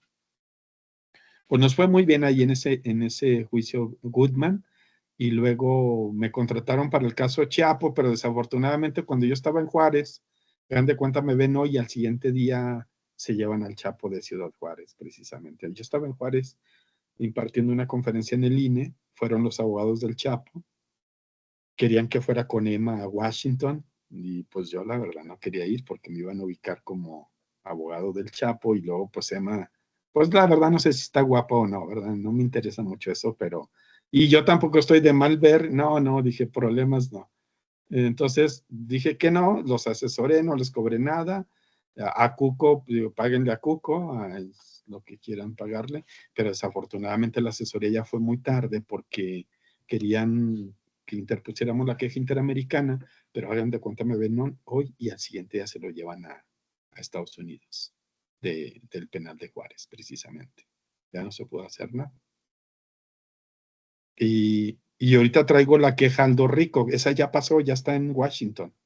Ya está en Washington, ya después de 15 años. Porque no crean que esto es así tan sencillo, ¿no? Vamos a decirlo así de manera muy abierta. El sistema interamericano es un sistema de ficción. Es un sistema, no crean de que, ya agoto las instancias y ya me están esperando en Washington o en San José, Costa Rica. Ni vayan, ni se les ocurra ir, ni digan, si pierdo aquí en México, pues me voy a la otra instancia. No, ni estén pensando eso. Vamos a decir, la Corte Interamericana es una corte de ficción. No admite quejas, no admite procesos internacionales, ni los va a estar esperando, ni nada de eso. Ni le va a dar trámite a su... Me estaba acordando, Sergio, de una amiga de Michoacán, que yo creo que tú la conoces, muy, muy amiga cercana. Sonia, ¿no? Sí, me decía, oye, tengo una queja, estoy bien emocionada porque tengo una queja interamericana. Digo, oye, ¿de quién será? Porque pues nosotros no hemos podido Ayotzinapa, no hemos podido Chiapo, no hemos podido, y tú ya tienes una. Y decía, No, pues es que estoy muy emocionado. Digo, ¿y has litigado a nivel internacional? Dice, no, pues es mi primera, pero me va a ir yo creo que muy bien. Pues hay que ir a Washington y tomarse una foto ahí en la comisión, en la OEA, ¿verdad? O a San José, Costa Rica, a pasearse, pero nada más hasta ahí. Pero de que te admitan tu queja son tribunales ficción. ¿Por qué? Miren, porque tenemos, bueno, aquí yo les hice un análisis comparado entre Europa, el sistema europeo y el sistema americano. Y un problema que tenemos es que en América tenemos sistema difuso en toda la OEA y sistema concentrado en San José, Costa Rica. En Europa tienen solo concentrado. No existe el difuso. O sea, quiere decir que en América, don Sergio y los demás jueces nombraron a todos los jueces de la OEA en funciones de internacional. En Europa, el Tribunal Europeo de Derechos Humanos no se atrevería ni en mente, ni en sueño, ni les pasaría por ningún lado el nombrar a todos los jueces europeos en funciones de internacional. No, ellos, los que están ahí, los 47 jueces en el Tribunal Europeo, ellos pueden. Y aparte, no pueden nombrar a otros en funciones de internacional porque hay algo que se llama en teoría general del proceso jurisdicción, competencia, expertise, concurso, juramento. O sea, hay todo un conjunto de reglas de que no, yo no le puedo decir a Marianita, oye, ahí te encargo mi tribunal y te dejo en funciones mientras me voy a comer unas gordas. No, no lo puedo dejar en funciones, ni de nada. Y más si ella es familiar y yo soy penal. Ahí te encargo el juicio oral, ¿no? Pues no. El control de detención, mientras me echo unas gorditas aquí en Ciudad del Gobierno, pues no. No, porque ella tiene que concursar para juez penal, tiene que jurar el nombramiento, tiene que ser experta en ese tema. Entonces, los interamericanos no pueden nombrar a todos los jueces de la OEA en funciones cuando desconocen del tema, cuando no han concursado. Eso atenta contra toda la teoría general del proceso, en pocas palabras. O sea, eso no haría Europa. En Europa se abolió la Comisión Europea, que era el órgano político. En América tenemos la Comisión Interamericana en San Washington, D.C. Es el filtro. Entonces no deja que pase nada a San José, Costa Rica. Estamos a abolir la Comisión en Washington. Tenemos que seguir el modelo europeo. Allá no hay rezago, todo pasa de manera directa. Acá no, acá son filtros tras filtros. Necesitamos copiar el modelo europeo, girar hacia esos controles. Bueno, entonces, para concluir, el tema subsidiario lo subsidiario significa que como que colabora, como que ayuda a otra jurisdicción. Entonces, el control convencional es subsidiario a qué otro control? Vamos a ponerle al constitucional de cada país. Por eso, el control de San José, Costa Rica, es subsidiario de nuestro control y de los controles que cada país realiza en la OEA. Es subsidiario de los constitucionales concentrados de América y del constitucional difuso mexicano. Así más o menos. Oye, Sergio, no sé qué tiempo tenemos. ¿Qué tiempo era? Estamos bien, 8:30 normalmente concluimos, pero bueno, pues... bueno, entonces voy a ir cerrando, De acuerdo. Entonces vamos de la 293, bueno, la 293 la analizo de manera muy puntual también en el Manual de Derechos Humanos. Y de la 293 del 2011, que es la famosa contradicción de tesis, déjenles explico los tres grandes puntos. El primer gran punto fue sobre el control convencional. Esto fue entre el Tribunal de Michoacán y el Tribunal de la Ciudad de México. Entre el civil de la Ciudad de México y entre el laboral y administrativo de Michoacán. ¿Qué discutían ellos? Pues el de México decía, el de Michoacán y México decían, ¿cuál es el instrumento protector de los derechos humanos? Michoacán decía que era el control convencional, difuso en sede interna ex oficio, y el de México decía que era el amparo. ¿Qué dijo la Corte? La Corte dijo, no hay un punto de toque. O sea, dijo la Corte, como cada loco anda con su tema, el de México dice que es el amparo y el de acá dice que es el control convencional, difuso. Entonces, como cada quien anda con su tema, no hay un punto de toque. Y como no hay punto de toque, entonces no hay controversia de tesis. Se desecha el tema. El tema de fondo lo desechó la Corte, en la 293. Se fue sobre otros dos temas que no eran de fondo y que aparte eran indiscutibles. O sea, no a ningún tribunal del mundo se le ocurriría discutir eso, que fue la jerarquía normativa entre Constitución y tratados y la obligatoriedad de la jurisprudencia interamericana. ¿Por qué no se le ocurriría discutir a nadie la jerarquía normativa? Porque hay 5 elementos del constitucionalismo moderno, los vamos a dictar. El primer elemento del constitucionalismo moderno se llama derechos humanos. El segundo es el principio de la división del poder. Son tres, son estos 5, miren. Estos 5, los derechos humanos, la división del poder, la alternancia o la democracia, el Estado de Derecho y el principio de supremacía entendido como bloque de constitucionalidad. Son esos 5 elementos. Esos 5 elementos conforman lo que se llamó neoconstitucionalismo o una teoría política, filosófica o moral de la época del siglo XVIII, de Montesquieu, de Rousseau, de Hobbes, de Locke, que después Ferrajoli retomó y que le llamó garantismo penal. Son los 5 elementos de Ferrajoli bajo el término garantismo penal. O sea, es un plagio, es un jazminazo de Montesquieu, de Hobbes, de Locke, de Rousseau, pero ahora de Ferrajoli, bajo el término garantismo penal. ¿Cuál es la diferencia? Que aquellos eran justnaturalistas racionales y estos son positivistas metodológicos.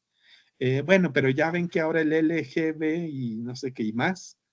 ¿Qué significa? Ah, bueno, pues significa que el Norberto Bobbio era gay. Bueno, como era de fraccionamiento, ¿verdad? No era de barrio. Si hubiera sido de barrio, sería como un joto, ¿verdad? Este término despectivo. Pero como era de fraccionamiento, era nice, pues era un gay. Era un gay de aquel tiempo, pero salir del closet en aquel tiempo era muy riesgoso. Ahora ya no, y ahora podemos ser hasta transespecies o lo que queramos, ¿no? Ser o sentir. Entonces, Norberto Bobbio, para no salir del closet así descaradamente, porque si salía del closet, los positivistas lo iban a linchar. O sea, ¿cómo decir? Pues ya no siento ser positivista, me siento justnaturalista, ¿verdad? Pues es como decir, traicionar al clan, ¿no? Entonces no podía decir que ya no era positivista. Entonces disfrazó su positivismo jurídico y le llamó positivismo metodológico. Pues vamos a decirlo ya con términos muy claros. ¿Qué es el positivismo metodológico de Norberto Bobbio? Es un auténtico y perfecto justnaturalismo racional. O sea, su positivismo metodológico es un auténtico y verdadero justnaturalismo racional. O sea, amaba a Montesquieu, a Rousseau, a Hobbes, a Locke. Amaba a los justnaturalistas racionales, no a los positivistas. Pero él era positivista. Pero no se podía salir del closet en ese entonces.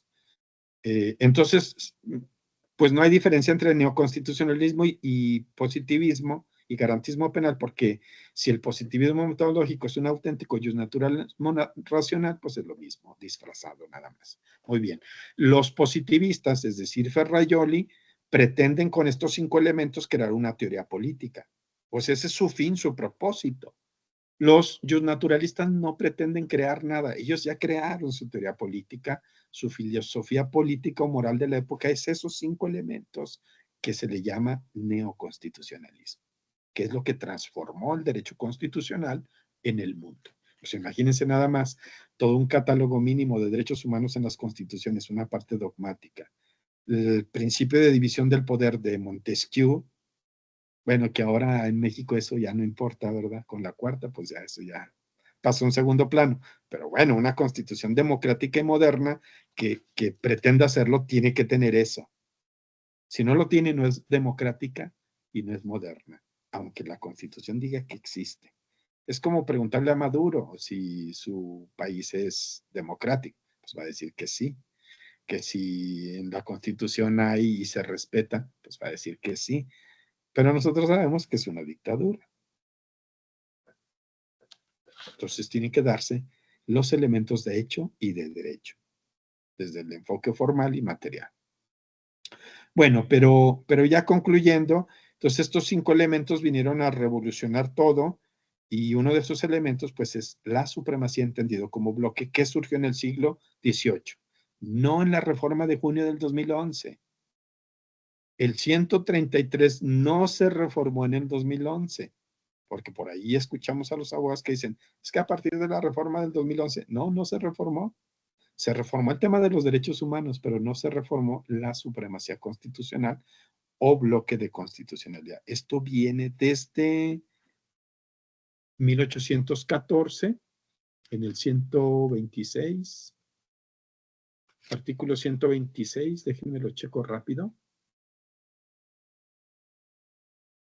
1824, el Supremo Poder Conservador del 36, viene desde allá, y lo viene un periodo de judicialización del 57 al 17, a cargo de la Corte, y ahora es nuestro actual 133. Entonces vamos a ponerle, tiene antecedentes desde el 1814, nuestro 133.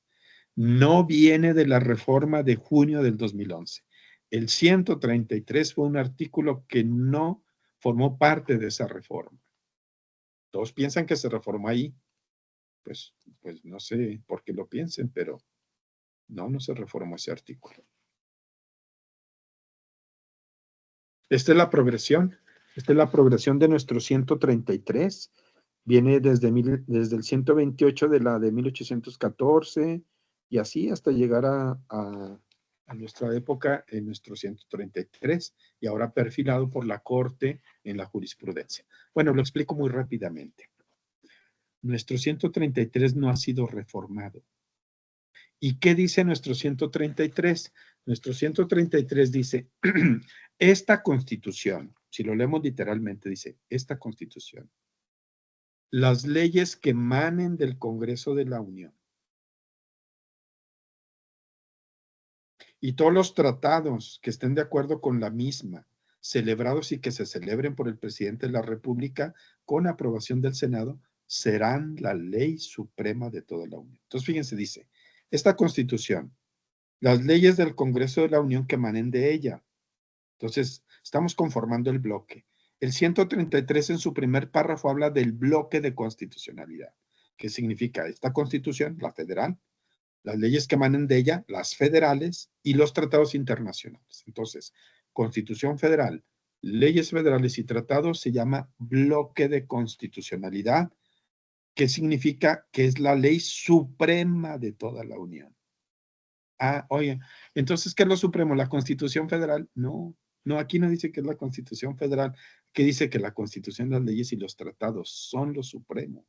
No dice que la Constitución Federal. Dice la Constitución, las leyes y los tratados son la ley suprema. Serán la ley suprema de toda la Unión, dice al final del párrafo. Entonces habla de 3 temas. Bloque de constitucionalidad integrado por 3 normas, Constitución Federal, leyes y tratados. El tema de la concordancia, los tratados tienen que concordar con la Constitución, la concordancia o armonía, y el principio de supremacía. El bloque es lo supremo. Y lo dice el segundo párrafo, los jueces de cada entidad federativa se arreglarán. No dice que se arreglarán a la Constitución Federal. Dice, se arreglarán a dicha Constitución, leyes y tratados. Dice que se arreglarán al bloque. Oiga, y entonces, ¿por qué nosotros la leíamos siempre como pirámide kelseniana? Porque nos metimos al Kelsen en la mente, y cuando leíamos lo leíamos de manera piramidal. Oiga, el 133 tiene que ver con Kelsen, póngale no, porque nuestro 133 viene desde 1814 y la pirámide de Kelsen es de 1930 o 40. Nada que ver.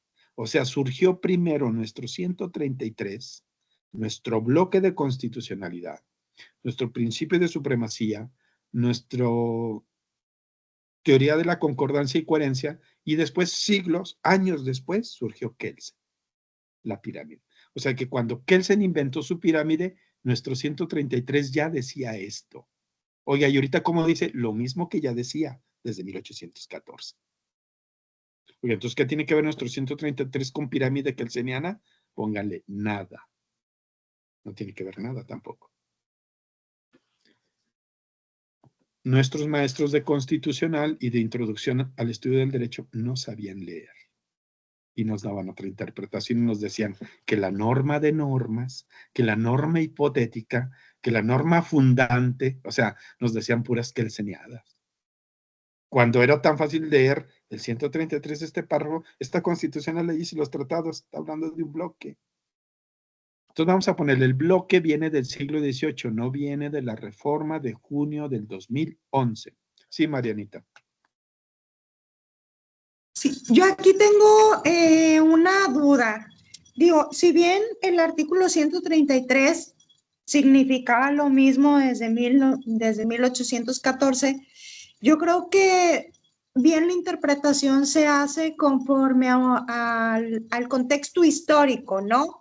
Entendía que en 1814 pues no había una concepción amplia de lo que era un derecho internacional, sino era más como una corriente nacionalista que se va aboliendo al paso de los tiempos, pero lo cierto es que, como usted así lo dice, no hace una diferencia específica en primer lugar será la Constitución, luego las leyes federales, generales, no la hace, pero bien, en su momento sí estaba acorde a la cuestión social que imperaba, ¿no? Y yo creo que la supremacía internacional pues tiene mucho que ver también con los movimientos sociales que ocurrieron justamente después de la Segunda Guerra Mundial, que era lo que comentábamos en el plano internacional.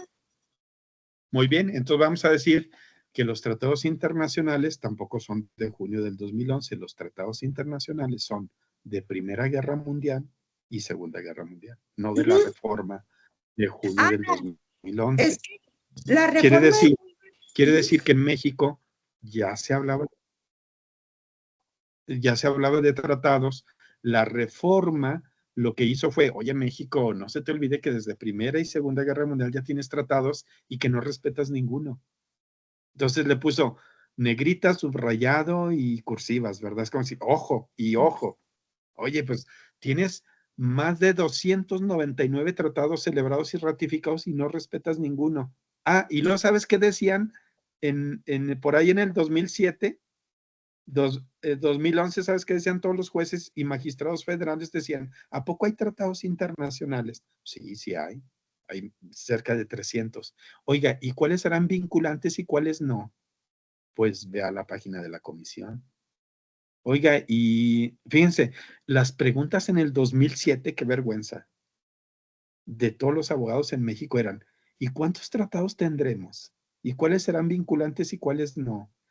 Yo me acuerdo cuando se implementó la reforma penal en Chihuahua, cuando estaba yo de embajador de la corte allá, jueces y magistrados federales y locales y todos los abogados en general preguntaban eso. Era una vergüenza preguntar, siendo abogado y preguntar eso cuando hemos celebrado y ratificado desde Primera y Segunda Guerra Mundial y preguntando en el 2007 si teníamos tratados y que cuáles eran vinculantes y que cuáles no, y que si eran obligatorios o no. No, pues por eso nos hicieron esta reforma. Anoten el libro, se llamó Derechos Humanos para Parlamentarios de la ONU. ¿Qué significa esta obra? Un manual de derechos humanos para parlamentarios de la ONU es avísenle a México que desde la Primera y Segunda Guerra Mundial hay tratados internacionales y díganle que haga una reforma urgente, que si no el Estado mexicano caerá en responsabilidad internacional, su Congreso, y su Ejecutivo y su Judicial. Quiere decir que el principio de división de poderes ya no existe en México, que los tratados internacionales están por encima de la soberanía nacional y se tiene que hacer la reforma porque se tiene que hacer. Y díganle que no le ponga nada, que nada más haga un copy-paste, porque la va a regar. Y entonces hicimos un copy-paste y dijo México, no, tampoco hay que poner algo de nuestra cosecha. Y le pusieron al 102 y al 102 le pusieron, si alguna autoridad no quiere respetar los derechos humanos, que comparezca ante el Congreso para que nos diga por qué no. O sea, echamos a perder el 102 de de los derechos humanos, de las quejas, de las recomendaciones que se hace a la autoridad. No, en los ombudsman serios en el mundo se dijo, si una autoridad no quiere respetar, no quiere hacer caso a una recomendación de un ombudsman o de una comisión, se le van a llamar por el Congreso para destituirlo e iniciar el proceso penal. No es para que nos diga por qué no. Por ejemplo, el ombudsman finés tiene ahí en sus mismas instalaciones, tiene una procuraduría. Entonces, en Finlandia hay solamente dos opciones quien viola derechos humanos. Huir del país, y si no alcanza a huir, es sentenciado ahí mismo. Nunca más se le vuelve a dar trabajo en ningún cargo público y a ver cómo le va en el asunto penal. No, los ombudsman son serios, no son así de que háblenle para que nos explique en el Congreso por qué no va a cumplir con la recomendación. No, pues por eso, Sergio, las comisiones estatales de derechos humanos están como están, ¿verdad? Pura gente, ponen pura gente ad hoc, pura gente manejable. ¿Para qué? Pues para que sean un payaso del gobernador o de la gobernadora, del equipo que está en turno, pura violación de derechos humanos. No son ombudsman serios, bueno, son comisiones serias. Entonces, necesitamos dignificar las instituciones. Y para dignificar las instituciones, pues, se requiere todo un sistema educativo, se requiere seriedad, intención, voluntad política. Y pues eso todavía no. Ahí vamos en México, nos faltan ¿sabe cuántos siglos para llegar a eso? Siglos. Ahí vamos por el túnel apenas, ¿no? La oscuridad. En el limbo, sin pena ni gloria. Entonces, siempre ha habido derechos humanos, siempre ha habido tratados, anoten cuántos, cerca de 300, sí, celebrados y ratificados, no desde 2011. Primera Guerra Mundial, ¿de qué año estamos hablando? 19, ¿no? 1919. Nada más. Pues fíjense, Primera Guerra Mundial. Entonces, ¿por qué todos dicen que desde 2011? No, 2011 fue ¿cómo les diré? La ONU a nivel internacional dijeron, no, ya digan a México qué onda. O sea, y mándenle un manual, porque no creo que los parlamentarios puedan hacer una reforma, porque en el vocabulario de los mexicanos no existe garantizar, respetar, promover, difundir, sancionar, investigar. No existe pro persona. O sea, no existe ese vocabulario en el mexicano. Entonces, mándenle un manual y díganle que nada más haga un copy-paste.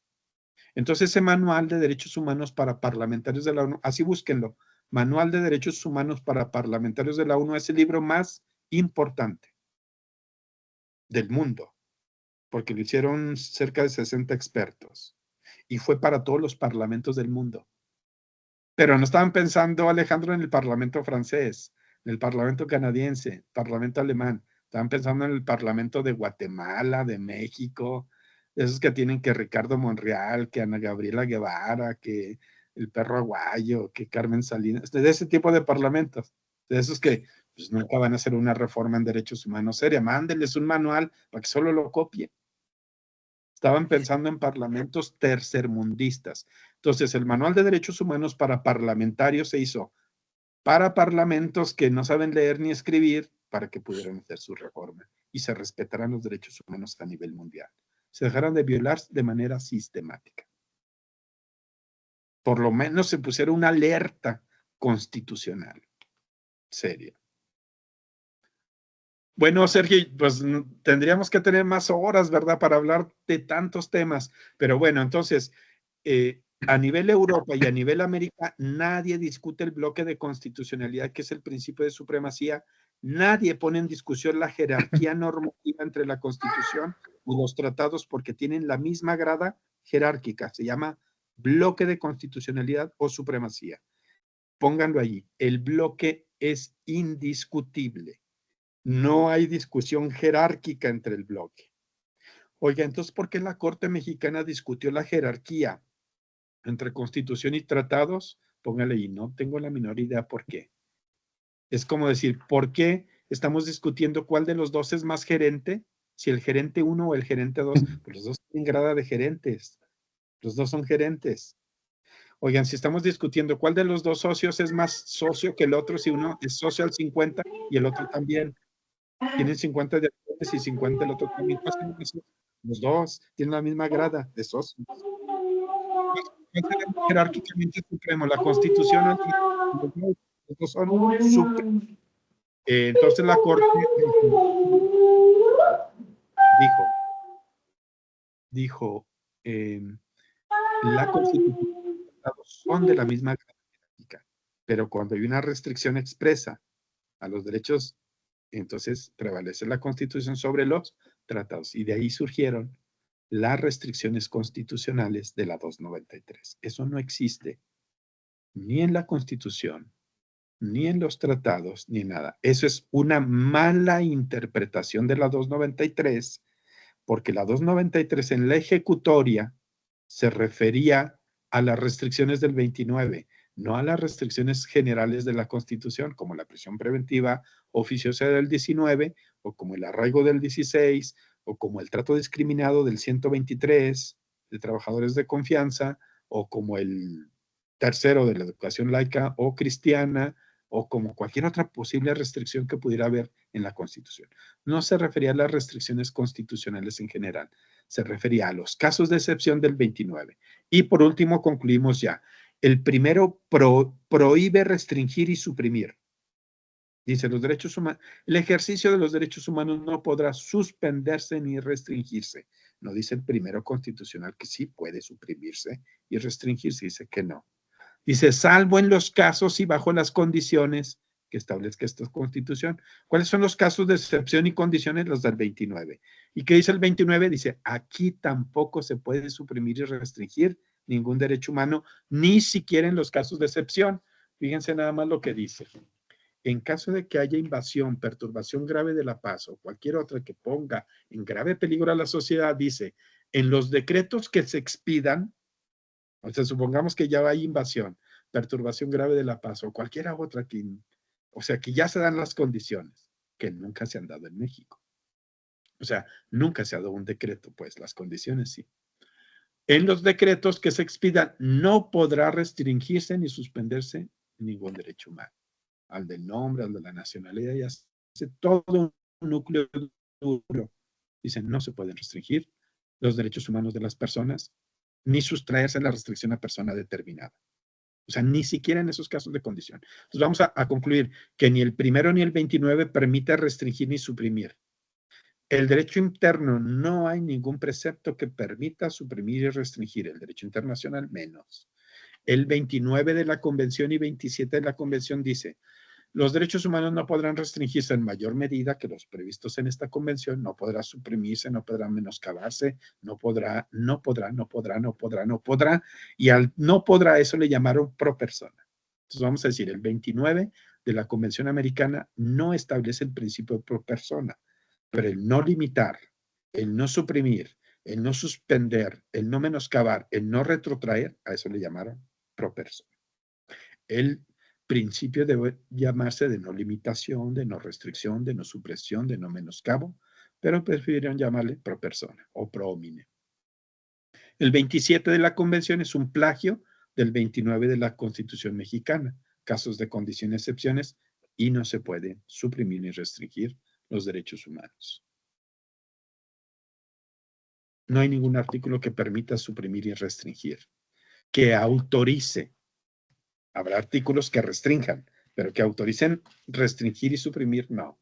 El 19 hay una restricción, pero no hasta la permisión de restringir. Existe la restricción. Entonces vamos a decir, hay todo un sistema, vamos a anotarlo y ya con eso concluimos. El sistema es pro persona, parámetro de control de regularidad, principio de progresividad, interpretación conforme, control de convencionalidad en sede interna ex oficio, garantizar, promover, difundir, investigar, sancionar, obligaciones de las autoridades del Estado, la no discriminación, a todo eso le vamos a llamar sistema. Lo que vaya en contra de ese sistema es opuesto. Es opuesto y está prohibido. ¿Cómo qué? Una restricción constitucional. la privación ilegal de la libertad, si va en contra del sistema, pues es inconvencional. El 123 atenta contra la OIT y las 30 convenciones laborales, es inconvencional.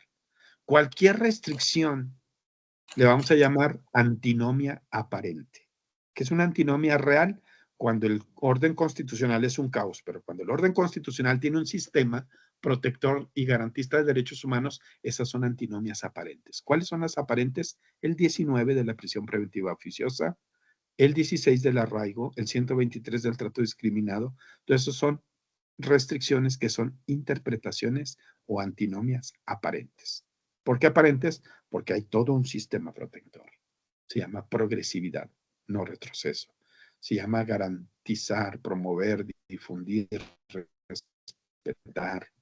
Se llama pro persona, interpretación conforme, parámetro de control de regularidad, derechos humanos contenidos en la Constitución y en los tratados. Se llama no discriminación. Es todo un sistema. Lo que vaya en contra de ese sistema es inconvencional o antinomia aparente. O sea, ¿qué es una antinomia aparente? Pues cuando se hace una interpretación, se hace todo conforme al sistema, conforme al orden y sistema, un sistema unitario y coherente. Pues agradezco infinitamente al instituto, por medio de su presidente, el doctor Sergio, que me haya invitado a estar con ustedes compartiendo estos temas. Yo sé que son temas muy complejos que requieren un análisis de más horas, pero bueno, pues quedamos a la orden para futuras charlas, conferencias, pláticas. Y bueno, quedó a la orden. Búsquenme bueno, ahorita tengo problemas con mi Facebook, por el Messenger, que me mandaran algún inbox, pero pueden pedirle el teléfono con toda confianza al doctor Sergio, que se los proporcione. Para los interesados en las obras, con mucho gusto las dedico y las enviamos. No sé si tengan algún comentario final o duda. No sé si alguien quisiera, para cerrar la sesión, hacer algún comentario. Creo que quedamos exhaustos de tanta sabiduría, de tantos antecedentes, sobre todo hablar de Ángel Dávila es hablar de un conocedor profundo de lo que es estos temas tan complejos del enfoque constitucional, del enfoque de convencionalidad. Verdaderamente un hombre brillante, un hombre inteligente. eh, Creo que el haber aprendido tantas cosas, tantos puntos, tantos temas, nos invita a que podamos adquirir verdaderamente, muy recomendablemente sus obras. Creo que mucho de lo que nos habló está, pues obviamente, desglosado por cuestiones de tiempo, pues en una circunstancia mucho más didáctica para efectos de que puedan o podamos, me incluyo, adentrarnos más a todos estos temas tan complicados pero que son necesarios para poder entender qué está sucediendo en el ámbito internacional de la defensa de los derechos humanos. Así es que con mucho gusto, si me lo autoriza Ángel, les Sí. comparto el contacto si quieren adquirir sus obras, si quieren contratarlo. Estoy aquí como representante de artistas también, conferencias, y sobre todo también en otros lugares. Te comento, Ángel, que bueno, no todos son juristas los que estamos en este grupo. Sin embargo, pues bueno, creo que sí vale la pena tener un contexto adicional de lo que ya se platicó y en varios estados de la República, inclusive a nivel internacional, por acá nuestros amigos Silvia, Alejandro y la maestra Emma, que son de Argentina y de otros estados de la República, creo que vale la pena la presentación de tus obras. Creo que todo esto enriquecería mucho, sobre todo para aprender más de estos temas que son fundamentales. Sí, pues fíjate, allá en Argentina tengo muy buenos amigos. Bueno, acaba de fallecer Néstor Pedro Sagües, el doctor Constella, que hizo el prólogo que es el representante de todos los ombudsman en Latinoamérica. Doctor Constella hizo el prólogo de esta obra.